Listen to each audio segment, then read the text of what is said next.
Ok. Hola amigos del comercio, ¿qué tal? Muchísimas gracias por seguir acompañándonos, por seguir apostando por este espacio que, como bien he dicho, lo que busca es llevarles información desde fuentes confiables. Esta vez me acompaña Gabriel Carrasco Escobar. Él es epidemiólogo e investigador del Instituto de Medicina Tropical de la Universidad Peruana Cayetano Heredia. ¿Cómo estás, Gabriel? ¿Qué tal, Martín? ¿Cómo te va? ¿Todo bien? Estás en estos momentos en Estados Unidos, ¿cierto? Sí, yo estoy en California. Estoy en una ciudad que es San Diego, que está muy al sur. Ok, con Gabriel, gracias por atender la llamada. Sí, te agradecemos, nos vas a ayudar mucho a entender las cifras que tenemos a continuación y que vamos a detallar, ¿no? Son las cifras que se han mostrado hoy día, 22 de abril. Básicamente estamos hablando de 19.250 casos confirmados, personas dadas de alta, 7.027, personas fallecidas, 530, personas muestreadas, 170.400, personas, casos negativos son 151.150, hospitalizados 2.434. Los casos confirmados por sexo, estamos hablando del 62,3% masculinos, 37,7% femenino. En una entrevista que tuvimos previamente hace algunas semanas, Gabriel, nos comentabas que el número de fallecidos correspondía a, daba a entender, según la curva y los análisis que se habían hecho, que no estábamos mostrando la cantidad exacta de personas infectadas. En estos momentos, teniendo ya 530 personas fallecidas, se podría decir que ya estamos viendo una realidad de lo que en verdad sucede en el Perú. Bueno, nos estamos acercando, ¿no? No, Daba digamos, del 10% que estábamos reportando del total de casos reales hasta la anterior entrevista, el Perú ha mejorado un poco y ahora está como, digamos, 25% y dependiendo del intervalo de confianza, quizás hasta 33%. Am, Esto es bueno porque finalmente significa que estamos buscando más a los casos, los estamos encontrando y finalmente los estamos reportando, ¿no? Para ponerlo en contexto, ningún país ha llegado al 100%, ¿no? Australia o China o Corea del Sur, que tienen una capacidad muy grande, todavía se les escapan casos.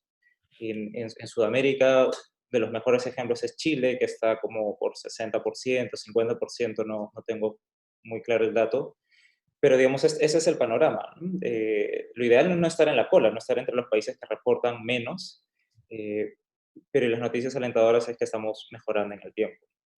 25% entonces, y a tu consideración, y quizás la pregunta que se haga en las casas, las personas que nos escuchan, ¿cómo llegamos a, estábamos en 10, ahora estamos en 25, pero cómo superamos, cómo logramos llegar quizás a un número superior al 50%?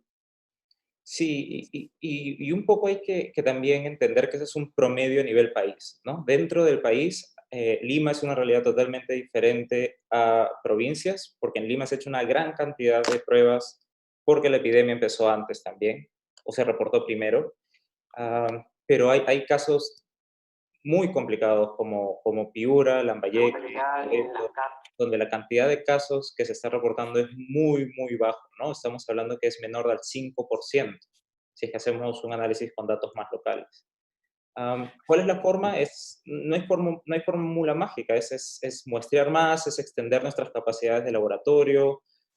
Digamos, sé que INS y el Ministerio de Salud está haciendo casi lo imposible, está operando de la forma más eficiente que pueden y se necesita inyectar más capacidad desde los gobiernos locales, desde la integración de las universidades, desde la integración del componente privado, para poder tapar esas deficiencias laboratoriales, ¿no? Es una herencia que, bueno, muchos ya están hablando, y bueno, ya han hablado, no es necesario repetir, pero, digamos, hay que poner todos de nuestra parte, ¿no? Sé que van a ser costos, pero si no salimos de esta todos o no sale nadie, una cosa así.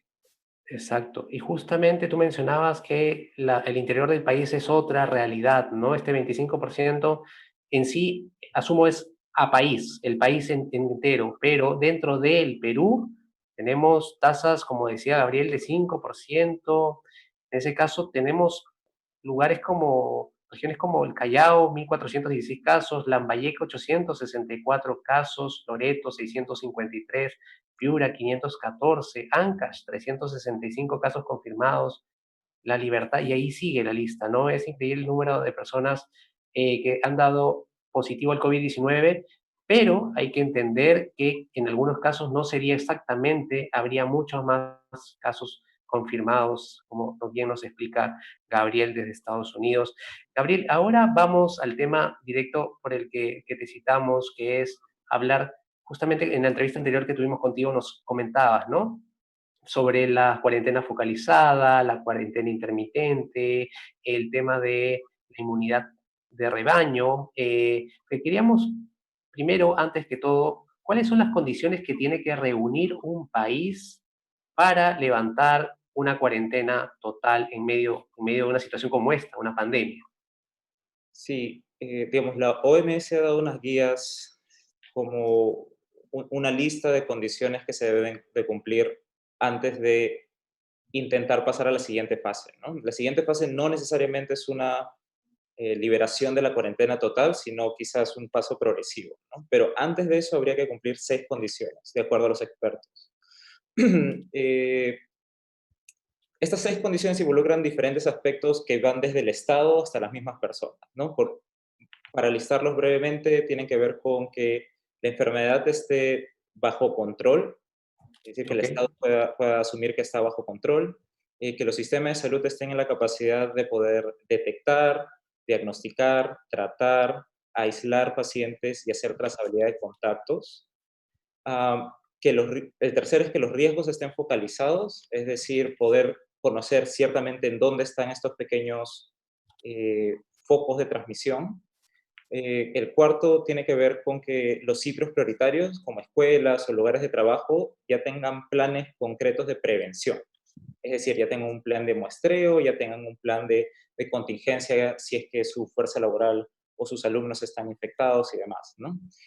El quinto es eh, poder controlar la importación, es decir, tener una vigilancia suficientemente fuerte para que en caso se libere una región, las otras regiones no empiecen a importar casos, o en caso se libere el país, los viajes internacionales no hagan que se vuelva a introducir la enfermedad en el Perú, ¿no? Y lo último, y quizás lo más importante, es tener comunidades que estén claramente compenetradas con las actividades del Ministerio de Salud y del gobierno en general. Es decir, las medidas que se tomen si es que decidimos armar una estrategia en base a tecnología, es decir, ah, utilizar aplicaciones en teléfonos celulares o en rastreo en base a las tarjetas de crédito o cámaras que estén en lugares clave. Digamos, todo eso la población tiene que estar de acuerdo y tener una participación activa, porque digamos, podemos hablar de eso más adelante, pero esas estrategias dependen claramente de cómo la población participe, ¿no? Hay países donde el gobierno puede estrictamente decirle, te obligo a que lo uses y si no lo uses tienes consecuencias muy severas, pero ese no es el caso de Perú, no es el caso en Sudamérica, diría. Entonces hay que fomentar una participación activa, ¿no? Gabriel, y una consulta sobre estos puntos que nos has dado. Esto es para pasar de la cuarentena total a cualquier otra cuarentena. Es así, esos 6 puntos se tienen que reunir de acuerdo a la OMS. Sí, digamos, muchas de las decisiones que han tomado los países es pasar de cuarentenas totales a cuarentenas regionales, ¿no? Claro. Sin embargo, esa es la recomendación como más de alto nivel. No sé que cada país está adecuando estas recomendaciones a sus propias realidades, pero Ok, ok. O sea, si nosotros decidimos, si el gobierno decide, de acuerdo a la OMS, claro, es una recomendación, como justamente Gabriel nos hace la aclaración de que cada país está adoptando estas medidas de acuerdo a su realidad, pero directamente, si nosotros como Perú, como Estado, decidimos pasar el próximo lunes a una cuarentena quizás de otro tipo, ya no total, se tendrían que reunir estas condiciones. Acá la pregunta, Gabriel, ¿el Perú reúne alguna de estas condiciones? es la pregunta del millón, ¿no? Y ya hay muchos académicos, expertos que dicen que algunos son más drásticos, dicen que no cumplimos ninguna. Hay algunos un poco más optimistas que dicen que cumplimos al menos una o dos, ¿no? Yo creo que, yo creo que estamos en ese escenario. Todavía no estamos cumpliendo quizás las condiciones claves, ¿no? Que tienen que ver con que la transmisión esté bajo control, tener planes claros de qué va a pasar hacia el futuro, planes de contingencia y sobre todo esta habilidad de detectar, diagnosticar, aislar y trazar contactos, ¿no? Es algo que siento que todavía nos falta. Sé que hay iniciativas que ya están en marcha y hay mucha gente colaborando en eso, pero no tenemos un producto de aquí al domingo como para decir, ok, ya, empecemos esto de forma progresiva. Ok, entonces justo me causa curiosidad esta parte donde decías, ¿no? Hay algunos expertos que dicen que no cumplimos ninguna, pero otros dicen que cumplimos una o dos. Y estos expertos, los últimos me refiero, ¿cuáles son las que dicen que sí cumplimos? ¿Cuáles son las condiciones que ellos mencionan que sí cumplimos como país? Digamos, una de las más sencillas de cumplir es el riesgo de importación, ¿no? Sobre todo si es que estamos pensando en importación internacional. Tener controlados los aeropuertos internacionales, sé que, digamos, debería ser sencillo o un ambiente relativamente pequeño como para controlar. Sé que ya lo están haciendo, por ejemplo, cuando hay vuelos humanitarios para traer compatriotas al Perú. Entonces, les están tomando pruebas, les están tomando síntomas. Eso está relativamente bien.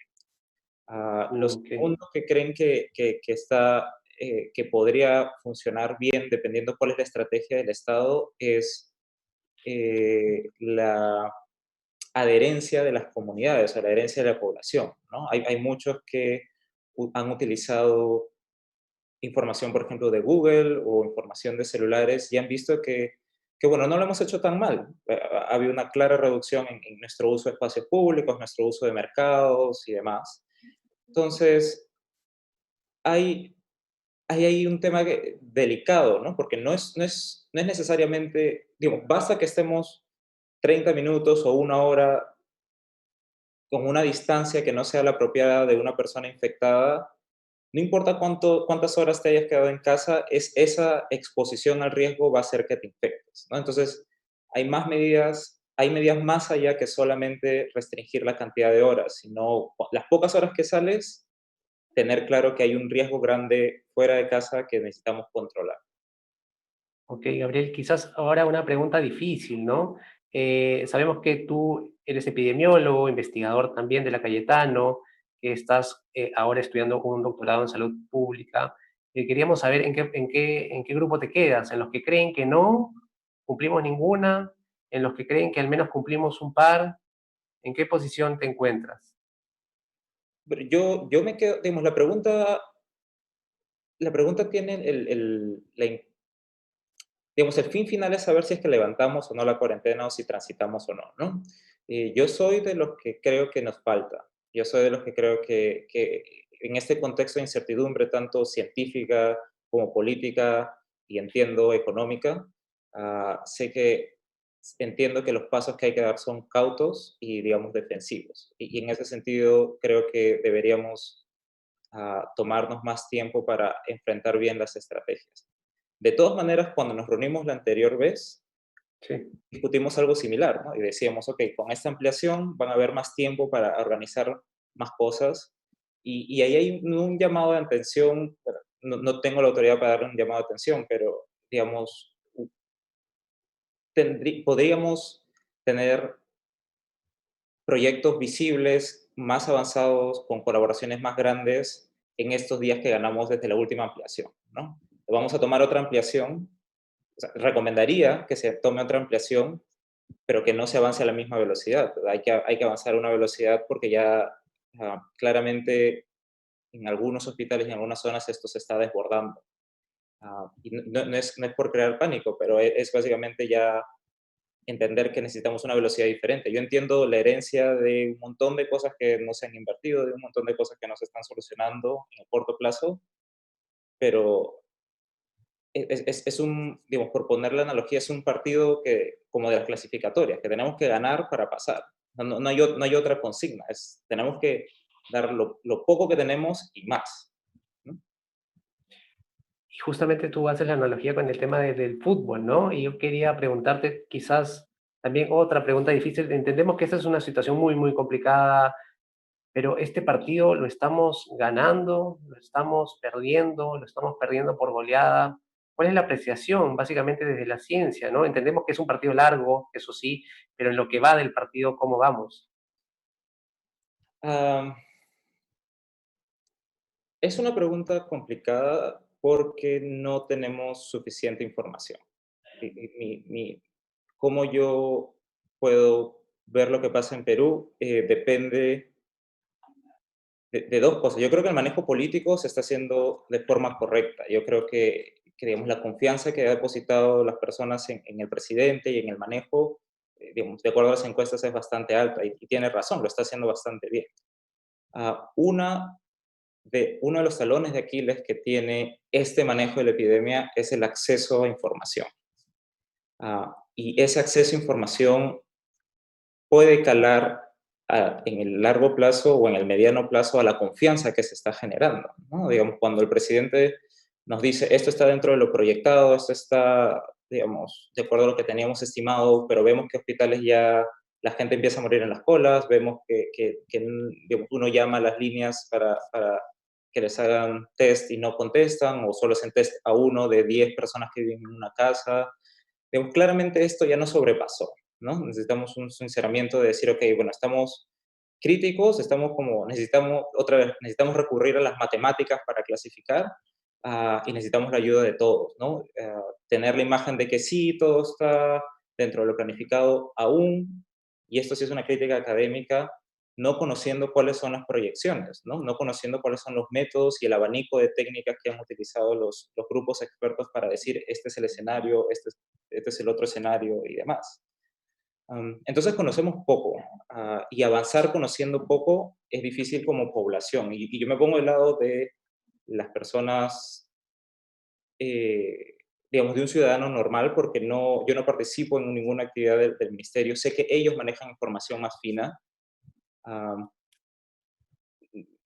a veces entro en algunas dudas porque cuando muestran algunos modelos, por ejemplo, ajustando una línea de regresión con 30 puntos, me resulta extraño teniendo una base de datos tan completa.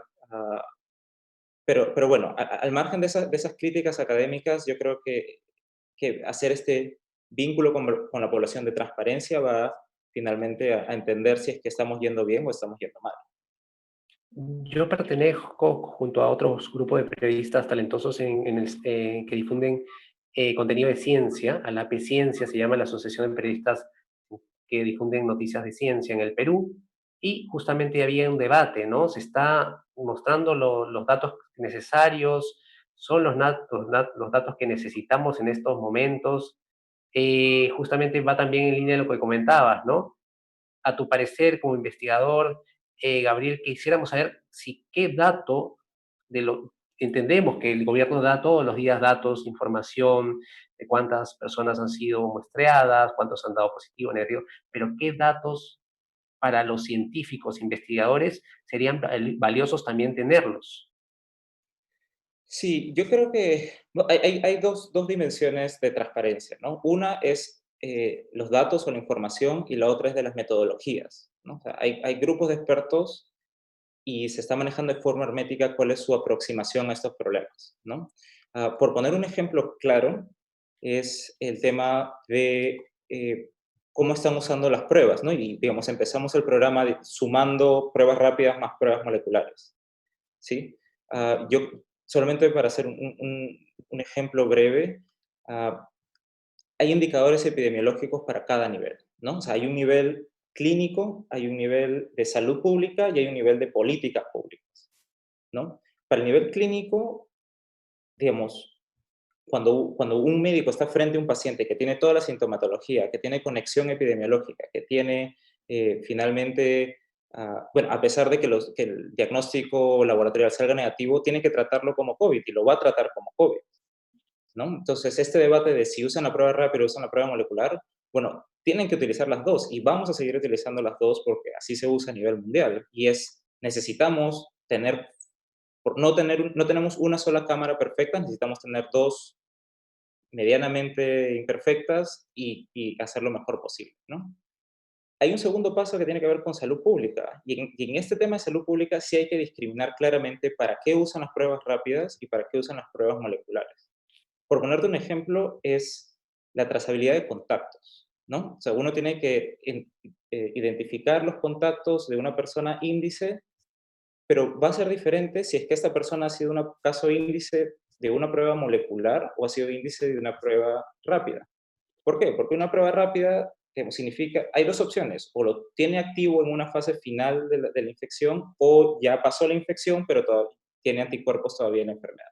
Entonces, hay que hacer el trazado de contactos con un tiempo posterior muchísimo mayor, ¿no? Con la prueba molecular sabemos que la infección está activa y tiene una ventana entre 4 a 14 días, entonces sabemos que esos son los únicos días que deberíamos hacer la trazabilidad de contactos.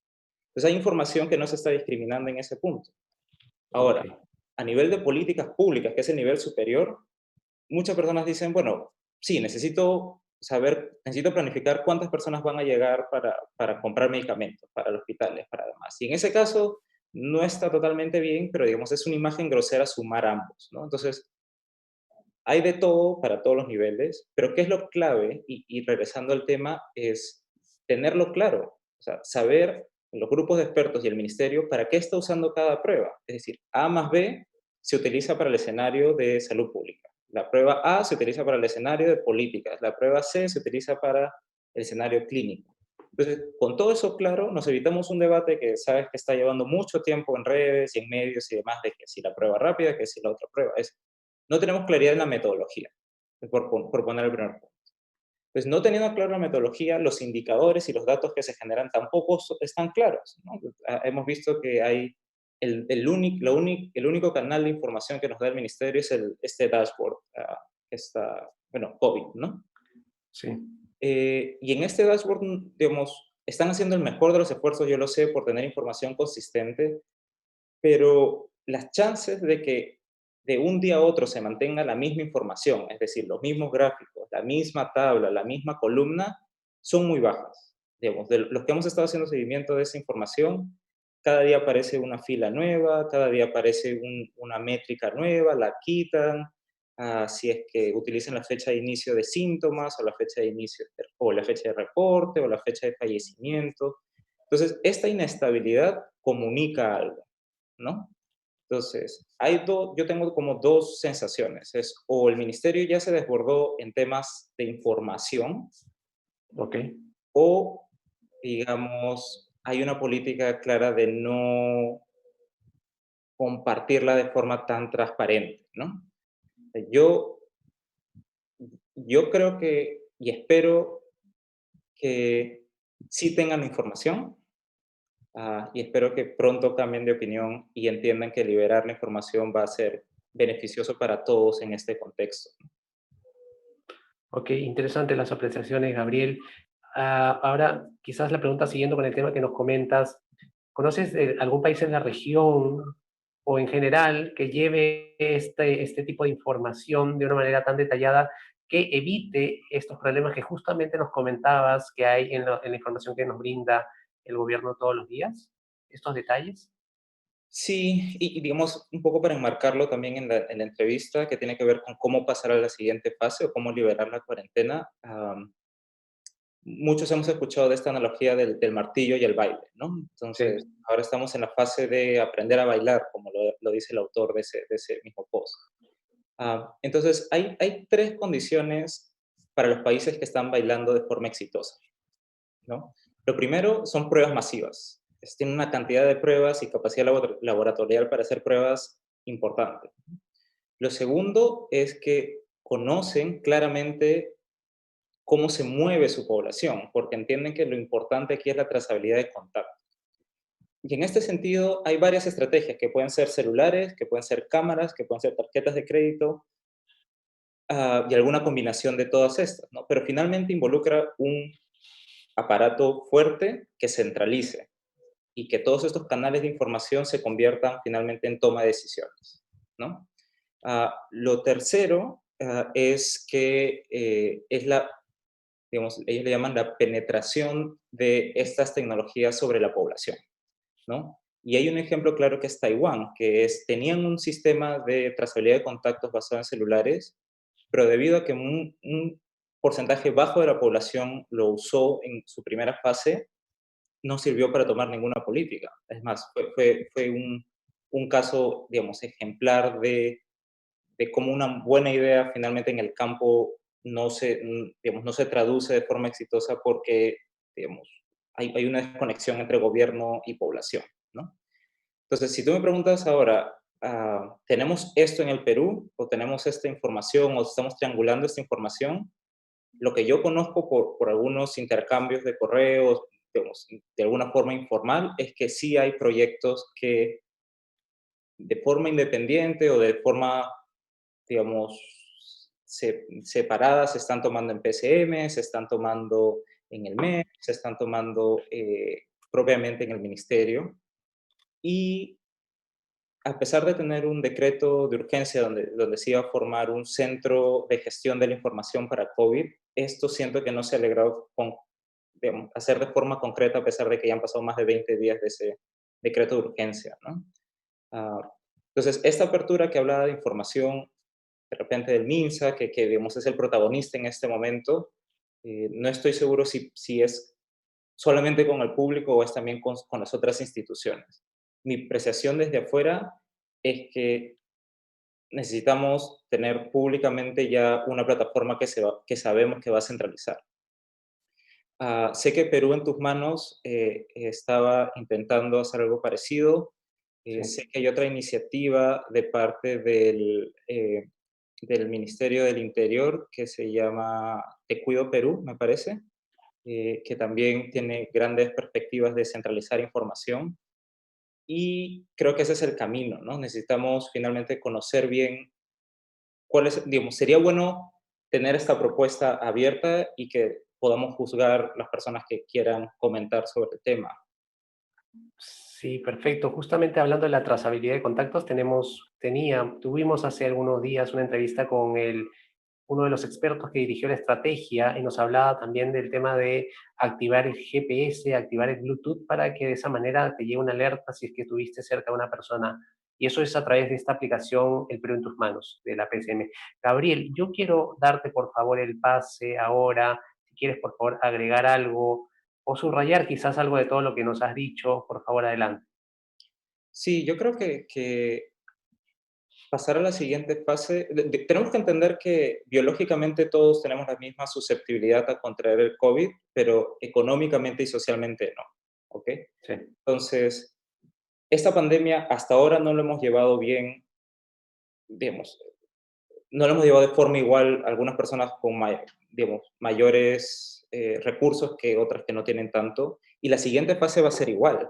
Digamos, tener teletrabajo, tener estrategias más sofisticadas, celulares de alta gama con conexión a Internet y demás, va a servir en personas que tienen esos celulares, pero en personas que no los tienen vamos a tener ahí un hueco de información. Entonces, ¿cuál es cuál sería digamos, mi mensaje o cuál sería, cuál es mi lectura? Necesitamos el esfuerzo grande de triangulación de información, ¿no? Y que esta triangulación de información sea abierta, pero además digamos, abierta en el sentido de que lo podamos conocer, ¿no? O sea, ya vimos algunas propuestas de estrategias de control que no funcionaron, como lo de las salidas o restricciones por sexo, que nos sí. dijeron, eh, en 2 días vamos a tomar esta estrategia. Quizás si estos planes empiezan a ser de conocimiento público, la discusión tiene un tiempo mayor que permita que esto se afine, ¿no? Sobre todo tomando en cuenta que Perú no es un país homogéneo. O sea, dentro de Lima nomás somos extremadamente diferentes entre distritos y no va a haber una medida que calce para todos igual. Exacto. Y este detalle, el de triangulación de información, es importante ponerle el foco. Ya lo mencionaste también en la anterior entrevista, es necesario que ustedes en casa también entiendan esta situación y la importancia de algo, esta triangulación de información que finalmente va a ser en beneficio para todos en el Perú. Bueno, Gabriel, te agradezco mucho tu tiempo, te agradezco mucho que nos hayas ayudado a entender un poco más sobre desde el lado de tu carrera, un poco más sobre esta pandemia que estamos viviendo. Un agradecimiento especial a Julio Melgarejo, productor de este espacio, un agradecimiento sobre todo también a las personas que se han conectado y han escuchado básicamente a Gabriel y todo lo que nos ha podido enseñar hoy día. Muchísimas gracias, cuídense mucho y recuerden quedarse en casa, por favor. Gracias. Gracias a ti, Martín.